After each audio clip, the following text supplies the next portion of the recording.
There's a real fervor with which a lot of TikTokers are consuming the war between Blake and Justin. One of them is a top sleuth. I'm saying a top sleuth. She's got a lot of followers on TikTok. They love her stuff. Her name is StephWithDaDeetz, and she is right here joining us now on Hot Mics. Hello, Steph. Hi, Billy. I've seen you so often. I watch everything you're doing. How are you? Thanks. I'm good. How are you? I'm terrific. Thanks for being here.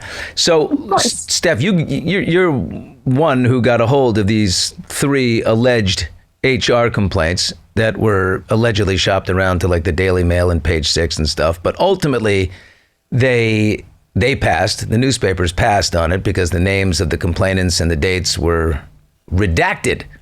The New York Times got sued for this kind of thing. So in the amended complaint, Blake doubles down on the veracity of the harassment claims and says the other women on set definitely have complaints, and they are for real. You know who they are, or you think you know who you are. Yeah, they're obviously assumptions. I mean, it's all alleged if it's coming from me, of course. But it sounds like it's Isabella who played young Lily, and then there's... what's her name? Is it Jenny? Jenny Slate is the yes, co-star, Jenny the Slate. best friend. Yeah. Yeah, she played Justin Baldoni's character's brother in the movie. So it seems like it's from the both of them. But what's funny is that, because in the amended lawsuit, obviously there was no like concrete evidence. It was hearsay. She said like these actors spoke with this Sony distributor, so someone from Sony, was that these people went to complain, like put in the HR complaints. And they said that they were all written complaints. So, I mean, and with that said, if it's written like they do, you would think they have a copy of it. Justin Baldoni has allegedly seen these complaints. This is all coming from Blake's amended lawsuit. But it just seems like a little odd to me because if they all went to Sony... but Sony in August of 2024 said there were no HR complaints against Justin Baldoni. They went on record with Variety saying this. But in Blake Lively's original complaint, so before the amended one, she had stated that when she went to them on May 26th of 2023, when she went to a Sony person, they told her you need to like go to Wayfair, or like we don't have like any power over Baldoni and Heath. So it's all just not really adding up, because why would everyone go to the Sony distributor after they told Blake, like, don't come to us? Yeah. It's just not making sense to me, honestly. And that's why I think the names are redacted, the dates are redacted. There's something fishy, obviously. The names are redacted, but there's only 2 women who have major roles other than Blake in the movie. Right? I mean, Jenny Slate plays her best friend, and the other one is the young woman who plays young Lily, Isabella Ferrer. And if she's one of the other accusers, which I think you and others have deduced that she probably is, one who claimed that Justin got a little too close to her and she could feel his hot breath on her makeup, and he was asking her to have an orgasm on screen, and boy, won't that be hot, and all these definitely weird things. But that's what, if she's one of them, she will have to explain why she sent this text to Justin after filming Wrapped. She said, "Thank you so much for this incredible experience on my first film. You're such a wonderful, smart, and sincere director, and you created such a comfortable, safe space for me. Couldn't ask for a more welcoming environment for my first film." I'm just like, okay, that's a problem. It makes no sense. Right? Yeah, it's really, I had a feeling that, like, honestly, what I got from the amended lawsuit was really not much. I feel like it was, like, everyone was waiting all day and it was pretty disappointing. But I just feel like they were scrambling and they didn't have much. So right now, like, what they added to that lawsuit, her lawyers like came out and said, like, we've added all this evidence. It's not evidence. Hearsay is not evidence, and it's literally all hearsay. I think there were some text messages added from the Sony distributor. So her name, I believe, is Angie Giannetti. They added texts between her and Blake. It was just texts that were sent to Blake from Angie that are supposed to prove that Blake went to her when it comes to sexual harassment, but those texts prove nothing. They literally could have been about anything. So it's just, I really think they're scrambling. I think they're hoping maybe they could get Jenny or Isabella to come forward once they go to court, but Steph, yeah, like that's what they're hoping for. But honestly, I wouldn't put it past like Blake and Ryan, honestly, to like pay them off to do that. And I really hate to say that, but I don't know why everything gets discovered. There's no way to get away with that. Everything gets discovered. I mean, you just can't get away with anything. We live in a metadata world, and you know that, right? I mean, you've been into everything gets proven. If the two other women that are alleged to have complained don't come forward, you got a huge problem. And you got to get in Sony, Sony said there are no complaints whatsoever, and they haven't said anything. You need two things. One of those women, both of those women, and you need Sony to say that there were complaints, or this whole thing goes nowhere. Been? Right? I'm wondering if Sony, I don't know if they, played both sides. There was something that came out on Reddit. So there was something that came out on Reddit actually, 6 months ago. It was someone that had posted, my neighbor works on set. It was random, but people just rediscovered it. No one really paid attention 6 months ago. And they literally described, most of what was happening nowadays. So, or from what we've heard. And they said something like, Blake actually threatened Sony. If they didn't let her, get the, go in the editing bay, just if she didn't get, her cut, she, held over their heads that she was going to go to New York Times. This is what this person was saying. So I don't know if Sony was playing both sides, telling Blake we understand you, but being to Justin, we know this is crazy, we know what she's trying to do. So they're just trying to be Switzerland here, but they do need to speak up, because in August you can't go and say there's no HR complaints, and now apparently there's 3 HR complaints and they've all gone to Sony allegedly. So I'm waiting to see if they say something, because they should. Talking to Steph with the Deetz. Oh, sorry, Steph with the Deetz from TikTok. Sorry. Top sleuth. I like to call you Top Sleuth. Thanks.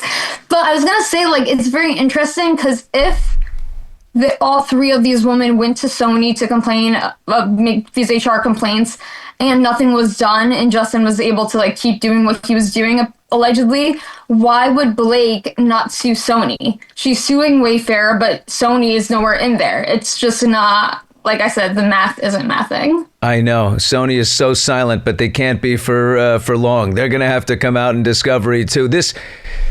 I guess it will all be revealed. But, this story is so riveting. Let me ask you just, what's at the core of your obsession with this story, Steph? What are the themes? Honestly, I think it's honestly because when this all started, back in August, when it was all coming out about Blake just being rude on set, people were saying it's really more had to do so with her campaigning for the movie. And I'm someone that read the book, and it was a book I loved. So when I saw them promoting the movie, I was a little confused. I'm wow, bring your florals, bring your girlfriends. I was oh, that's an interesting way to promote this movie, because it's a serious movie, a very heavy topic. But I always liked Blake and Ryan. I thought they were a cute couple. I'm pretty sure I made a video before, probably in July of 2024, saying, oh, how cute they are and whatnot. So at that time, I could believe that Blake probably maybe didn't get along with people on set, because I've heard rumors of that before. But then when December came along and she put in her complaint, the legal complaint against Justin and Wayfair, at that time, I was I believed her, because I think most people would, because most people wouldn't make such serious, you wouldn't expect a. Oh, everybody believes her. Brandon's all the other co-stars, and her co-stars from Sisterhood of the Traveling Pants, America Ferrera and Alexis Bledel, and Brandon Sklenar, who plays the young Atlas in It Ends With Us. They all came rushing out for Blake. They can't be found now, but they came rushing out in the beginning. So you probably were like that, when you first read the New York Times thing, oh my God, this guy's horrible. I thought he was nice. What turned it for you? What turns it for me is a $400 million bullshit, and then a $250 million I also see you, New York Times. That to me, I never understand when people are accused of something horrible, anything less than a full-throated, vociferous response. Confuses me. You know what I mean? Yeah. And he gave one. Same. It was Justin Baldoni's countersuit. And I read through every page, I dissected it, and I was just he's giving us the evidence. I'm not seeing I saw what she was saying, but Blake didn't really give evidence. And then we learned that the evidence they gave, especially the text messages when it comes to the smear campaign, they were cherry picking them, putting them in a certain order, removing emojis. Like, you can't do that. Like, that's misleading, not to just the like public, but to like the court. I don't know how that's allowed. So when I saw things like that, and then especially like when the footage came out of them dancing, and Blake had said like certain things, like when we were dancing, he was speaking like in certain ways to me, he was doing this, but we saw it like with our own eyes. Like, no, you guys were two actors who just needed footage. They didn't need the audio, so you guys were talking about real life things. So it was just, she was caught in her lies. And that just made me upset, because seeing how they tried to really destroy his reputation, honestly, destroy his career, destroy his life, because Justin Baldoni is not as famous as Blake and Ryan. I did not know who he was before It Ends With Us, honestly. But that shouldn't matter. That shouldn't make you feel like you're able to like just ruin him. Just so I think this is all for them to get the rights to It Starts With Us. Yeah. I think it's all for Colleen Hoover to get the rights to It Starts With Us back. And then she already said she would give it to Ryan and Blake to make the sequel. But I don't even know why. If that is why they're doing this, they shouldn't, because no one will watch Ryan and Blake's sequel. At least I know I wouldn't. I mean, I'm listen, Brian Friedman told me the other day that there's no like morality clause or sexual harassment thing that, you know, Justin would have to give up the rights if he were caught in something like that. A lot of people have morality clauses. I guess that wasn't part of it. So this goes to no, I didn't know that. So that's interesting. Well, this goes to motivation, but there's still motivation, right? The motivation, it seems like, but Colleen Hoover can still say she's got a problem. Right? Yeah. She can still go and say, I want to undo this rights deal that I did in 2019. I mean, Justin's had the rights to this stuff for 6 years. So, you know, Colleen, if Colleen gets it back on her own, she says, I look around, well, I don't need to look any further. I know I want Blake and Ryan. And clearly there was a courtship, you know, amongst them. But it seems like Colleen is trying to change her tune now. Like, she had posted in support of Blake, obviously, when her New York Times article came out. And then because she went off Instagram like a month ago, she deactivated her account. And I think it was a week ago, she reactivated her account. Anything that has to do with It Ends With Us or any photos with Blake, those are all gone. You would not know she was part of It Ends With Us. She was the author. She was the publisher if you looked at her IG page now. Because I think she's trying to distance herself, like plausible deniability, kind of like Brandon Sklenar now is like Mr. Switzerland. Like, and she liked a post that was talking about Brandon saying he's team It Ends With Us, not team Lively or team Baldoni. He was team unfollow Justin. He was team unfollow Justin in the beginning. So Bethany Frankel says that the appearance of Ryan and Blake on Saturday Night Live was, quote, nothing short of genius, because the only way to weather a storm is to go straight through it. I think generally I get that. You know, there's an old Stoic philosophy, you know, proverb that the obstacle is the way. You know, you go through something through the middle of it. I understand that. But these are, you know, who makes career-ending accusations about someone and then jokes about it? I've noticed that the late night guys like Fallon and Kimmel and all these guys, they're not really touching it. Do you think it was smart or ill-advised of SNL to have them? I think it was ill-advised, but what we learned, so I don't know if you heard this, but I think his name is Q Card Wally? Q Card Wally came out and said that line where they ask him, like, hey, like, how have you been doing? And he goes, why? What have you heard? That line there, that wasn't supposed to, originally, they weren't going to do anything that would be, like, controversial during his skit for Ryan. But Ryan wanted to put that in, like, last minute, and had it changed. And they're like, as long as he was fine with it, SNL was like, okay, if you feel comfortable doing it. Ryan wanted to bring it up and joke about it, which is actually crazy, because, like, that is your wife sitting next to you that allegedly was sexually harassed on set, and you're making, like, a joke out of it. I just don't know where they thought this would, like, sit well with anyone. She looked surprised by it, though. I mean, like, she's an actress, she did look surprised, and I was wondering if Ryan was like, don't worry, babe, I got this. I got something planned. Don't worry, it's going to be great, and didn't tell her. But when he did it, I saw her, you know, she wasn't quite Kevin Costner, but she was like, Oh dear, what did you just do? She was pretty shocked. She seemed like afraid of what he was gonna, because once he said, "Why? What have you heard?" She kept looking at him like, is she going to continue? But then he went on to like the Conehead or whatever he was saying. Yeah. So I think Ryan is like the mastermind in this. Blake Lively is not innocent by any means. I think they're both pretty narcissistic, but in different manners. I think he kind of runs the show. Honestly, when I was reading that amended lawsuit last night, I felt like I was reading a fan fiction like written by Ryan Reynolds. The way they kept including like quotes from Man Enough, like I just felt like it was the whole nice pool scene that I was seeing again. I just think, in my opinion, if they went on SNL and honestly, if they weren't even part of the skit, if they just walked the carpet, sat there, fine. You're famous, you have things to attend to, we all can understand that. But the joke, that part, that just really, I don't think it sit well with most of the people. Like, most people were like, how are you joking about that? Like, if this was serious to you, if this was true, you wouldn't joke about it, especially since it's your wife. Yeah. You know? From a fan's perspective, do you think they can come back, or are they done, or what's the path? I think it's almost too far gone, because it doesn't seem like they're trying to, I don't know, back down. They definitely seem like they still want to fight this. But I think like in their heads, they think that like they're untouchable in a way. Like, no, people will always love us. But I've got to say, like, yes, there's a few people probably like on TikTok that still support them, but it's like very few. Sometimes I think those people are being paid, because I'm like, I don't know how like these thoughts are in your head, because it's just so wrong. But I don't think it's going to be easy to come back from this. I just don't think people will want to support them, especially that they saw like, oh, like they shunned Justin Baldoni. They're so powerful that they can get the whole cast to do that, put him in the basement, when this guy was working on this movie for years and we still never saw his cut. And that is very sad. Like, it's not just like, oh, they're bullies. It's like they're fine with destroying someone just to like get the next step, which honestly, I don't know why, because they're pretty rich. Like, they can go have their own production company and Blake can be the director she's always wanted to be. I just don't know why they like to go in. And Blake said it herself. There's a clip from Forbes 2022 like Women's Summit. Yeah. She says, I like to be hired as an actress, but then I let them know like I want more authorship. I want to, like, she knows what she's doing.